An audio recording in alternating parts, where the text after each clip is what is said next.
श्री राम जय जय राम। श्री राम जय जय राम। श्री राम जय जय राम। ओम श्री गणेशाय नमः। ओम श्री गुरुवे नमः। ओम श्री सीतारामचंद्राभ्याम नमः। उमा महेश्वराभ्याम नमः। ओम श्री एकादशमुखी दक्षिणेश्वर धाम सरकार श्री हनुमते नमः। शांताकारं भुजगशयनं पद्मनाभं सुरेशं विश्वाधारं गगनसदृशं मेघवर्णं शुभांगं लक्ष्मीकान्तं कमलनयनं योगिभिर्ध्यानगम्यं वन्दे विष्णुं भवभयहरं सर्वलोकैकनाथं। नीलाम्बुजश्यामलकोमलाङ्गं सीतासमारोपितवामभागं पाणौ महासायकचारुचापं नमामि रामं रघुवंशनाथं। लोकाभिरामं रणरङ्गधीरं राजीवनेत्रं रघुवंशनाथं। कारुण्यरूपं करुणाकरं तं श्रीरामचन्द्रं शरणं प्रपद्ये। आपदामापहर्तारं दातारं सर्वसम्पदां लोकाभिरामं श्रीरामं भूयो भूयो नमाम्यहम्। वंशी विभूषितकरान्नवनीरदाभात् पीताम्बरादरुणबिम्बफलाधरोष्ठात् पूर्णेन्दुसुन्दरमुखादरविन्दनेत्रात् कृष्णात् परं किमपि तत्त्वमहं न जाने। भवानी शंकरो वन्दे श्रद्धा विश्वासरूपिणो याभ्यां विना न पश्यन्ति सिद्धा स्वान्तस्त्वमीश्वरं। मनोजवं मारुततुल्यवेगं जितेन्द्रियं बुद्धिमतां वरिष्ठं वातात्मजं वानरयूथमुख्यं श्रीरामदूतं शरणं प्रपद्ये। मनोजवं मारुततुल्यवेगं जितेन्द्रियं बुद्धिमतां वरिष्ठं वातात्मजं वानरयूथमुख्यं श्रीरामदूतं शरणं प्रपद्ये। मूकं करोति वाचालं पङ्गुं लङ्घयते गिरिं यत्कृपातमहं वन्दे परमानन्दमाधवं। गुरुर्ब्रह्मा गुरुर्विष्णुः गुरुर्देवो महेश्वरः गुरुसाक्षात् परब्रह्म तस्मै श्रीगुरुवे नमः। अज्ञानान्धकारस्य ज्ञानाञ्जनशलाकया चक्षुरुन्मीलितं येन तस्मै श्रीगुरुवे नमः। श्रीराम जय राम। श्रीराम जय जय राम। सत्संग के क्रम में आज श्रीमद् भगवद गीता के अध्याय 14 से के जो है 12वें श्लोक से आगे का व्याख्यान कथन श्रवण किया जा रहा है। इसमें जो है भगवान जो है बड़े बढ़े हुए रजोगुण का लक्षण बताते हैं कि जिस व्यक्ति में, प्राणी में, मनुष्य में रजोगुण की अधिकता होती है, सत्वगुण और तमोगुण को दबा करके रजोगुण बढ़ता है, प्रधान रहता है, तो उसके क्या लक्षण होते हैं? उसके लक्षण बता रहे हैं कि लोभा प्रवृत्तिरारंभा कर्मणाम समः स्पृहा रजस्येतानि जायन्ते विविधे भरतर्षभ। हे भरतवंश में श्रेष्ठ अर्जुन, रजोगुण के बढ़ने पर क्या होता है? लोभ, प्रवृत्ति, कर्मों का आरंभ, अशांति और स्पृहा, ये वृत्तियाँ पैदा होती हैं। लोभा माने निर्वाह की चीज़ें पास में होने पर, निर्वाह की चीज़ें पास में हैं, फिर भी जो है उनको अधिक बढ़ाने की इच्छा का नाम जो है वो लोभ है। परंतु जो है उन चीज़ों के स्वाभाविक बढ़ने का नाम जो है लोभ नहीं है। जैसे कोई खेती करता है और अनाज ज़्यादा पैदा हो गया, व्यापार करता है और मुनाफा ज़्यादा हो गया, तो इस तरह जो है पदार्थ, धन आदि के स्वाभाविक बढ़ने का नाम लोभ नहीं है और यह बढ़ना दोषी भी नहीं है। अब प्रवृत्ति माने कार्य मात्र में लग जाने का नाम जो है वो प्रवृत्ति है। अब परंतु राग द्वेष रहित होकर कार्य में लग जाना दोषी नहीं है। क्योंकि ऐसी प्रवृत्ति तो गुणातीत महापुरुष में भी होती है। राग पूर्वक अर्थात सुख, आराम, धन आदि की इच्छा को लेकर क्रिया में प्रवृत्ति हो जाना ही दोषी है। आरंभा कर्मणाम माने संसार में धनी और बड़ा कहलाने के लिए, मान, आदर, प्रशंसा आदि पाने के लिए नए नए कर्म करना और नए नए व्यापार शुरू करना, नई नई फैक्ट्रियाँ खोलना, नई नई दुकानें खोलना आदि जो है ये कर्मों का आरंभ है। तो प्रवृत्ति और आरंभ जो है इन दोनों में अंतर है। क्या अंतर है? परिस्थिति के आने पर किसी कार्य में प्रवृत्ति होती है और किसी कार्य में निवृत्ति होती है, परंतु भोग और संग्रह के उद्देश्य से नए नए कर्मों को शुरू करना आरंभ है। अब मनुष्य जन्म प्राप्त होने पर केवल परमात्म तत्व की प्राप्ति का ही उद्देश्य रहे। मनुष्य जन्म प्राप्त होने पर केवल परमात्मा तत्व की प्राप्ति का उद्देश्य रहे, भोग और संग्रह का उद्देश्य बिल्कुल ना रहे। इसी दृष्टि से भक्ति योग और ज्ञान योग में सर्वारंभ परित्यागी पद से संपूर्ण आरंभों का त्याग करने के लिए कहा गया है। अब कर्मयोग में कर्मों के आरंभ तो होते हैं, पर वे सभी आरंभ कामना और संकल्प से रहित होते हैं। कर्मयोग में ऐसे आरंभ हो दोषी भी नहीं हैं, क्योंकि कर्मयोग में कर्म करने का विधान है और बिना कर्म किए कर्मयोगी योग पर आरूढ़ नहीं हो सकता। योग पर माने समता पर आरूढ़ नहीं हो सकता है। इसलिए जो है आसक्ति रहित होकर जो भी परिस्थिति प्राप्त हो तो उस पर प्राप्त परिस्थिति के अनुसार कर्मों के आरंभ किए जाएं, तो वे आरंभ नहीं हैं, प्रत्युत जो है प्रवृत्ति मात्र ही हैं, क्योंकि उनसे कर्म करने का राग मिटता है। वे आरंभ और वे आरंभ निमित्त देने वाले होने से दोषी नहीं हैं। अब अस्मा माने अंतःकरण में अशांति हलचल रहने का नाम असम है। जैसी जो है इच्छा करते हैं वैसी चीज़ें, जैसे धन संपत्ति यश प्रतिष्ठा आदि जब नहीं मिलती तब अंतःकरण में अशांति हलचल होती है। कामना का त्याग करने पर यह अशांति नहीं रहती है। स्पृहा नाम जो है वो क्या है? प्रवाह का है। जैसे भूख लगने पर अन्न की, प्यास लगने पर जल की और जाड़ा लगने पर कपड़े की परवाह। तो परवाह माने आवश्यकता होती है। वास्तव में भूखा, प्यास और जाड़ा इनका ज्ञान होना दोषी नहीं है, प्रत्युत जो है अन्न जल आदि मिल जाए ऐसी इच्छा करना ही दोषी है। अब साधक को इस इच्छा का त्याग करना चाहिए, क्योंकि कोई भी वस्तु इच्छा के अधीन नहीं है। साधक को इस इच्छा का त्याग करना चाहिए, क्योंकि कोई भी वस्तु जो है इच्छा के अधीन नहीं है। अपने इच्छा के अधीन कोई भी वस्तु नहीं है। अनिच्छा बलवान। तो रजस चेतानी जायन्ते विविधे भरत सब। तब जब भीतर में रजोगुण बढ़ता है तब जो है ये ऊपर ये लोभ हो प्रवृत्ति आदि वृत्तियाँ बढ़ती हैं। और ऐसे समय साधक को यह विचार करना चाहिए कि अपना जीवन निर्वाह तो हो ही रहा है, फिर अपने लिए और क्या चाहिए।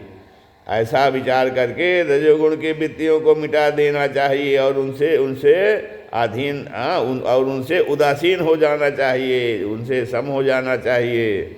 अब आगे जो है बढ़े हुए जो तमोगुण, जिस मनुष्य में व्यक्ति में तमोगुण जब बढ़ जाता है, तमोगुण बढ़े रहने के क्या लक्षण हैं, और जब सत्वगुण और रजोगुण को दबा करके तमोगुण प्रधान हो जाता है तो उसके लक्षण क्या है वो बता रहे हैं कि अप्रकाशो अप्रवृत्तिश्च प्रमादो मोह एव च तमस्येतानि जायन्ते विवृद्धे कुरुनंदना। हे कुरुनंदन, तमोगुण के बढ़ने पर क्या होता है? अप्रकाश, अप्रवृत्ति, प्रमाद और मोह ये वृत्तियाँ भी पैदा होती हैं।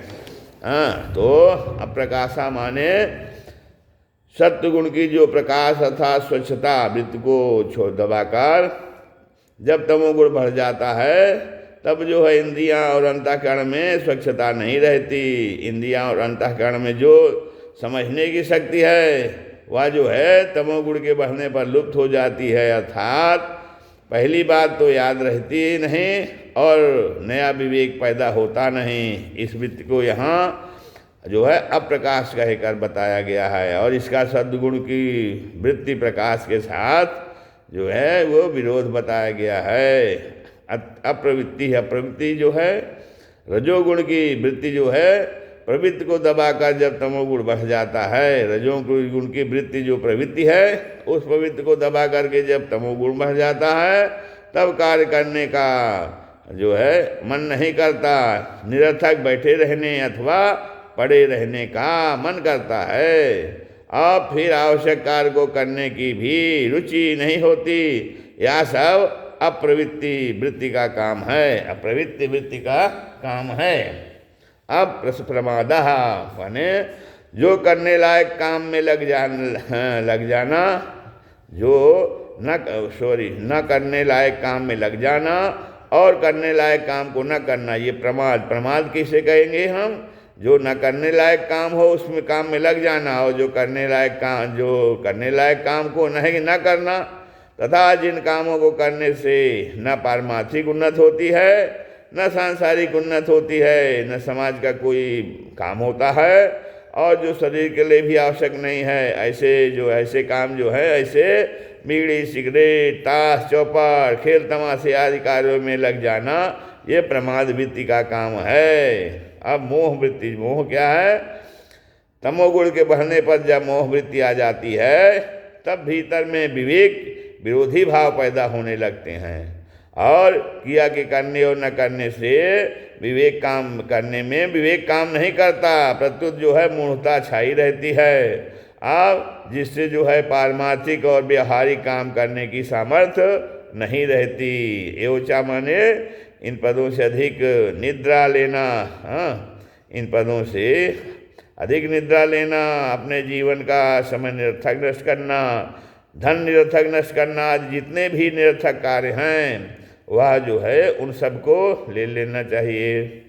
अब तमश्चेतानि जायन्ते विरुद्धे कुरुनंदन, तो कहते हैं ये सब जो है ये बढ़े हुए तमोगुण के लक्षण हैं। अर्थात जब ये अप्रकाश अप्रवृत्ति आदि दिखाई दे तब समझना चाहिए कि सत्वगुण और रजोगुण को दबाकर तमोगुण जो है वो बढ़ा है।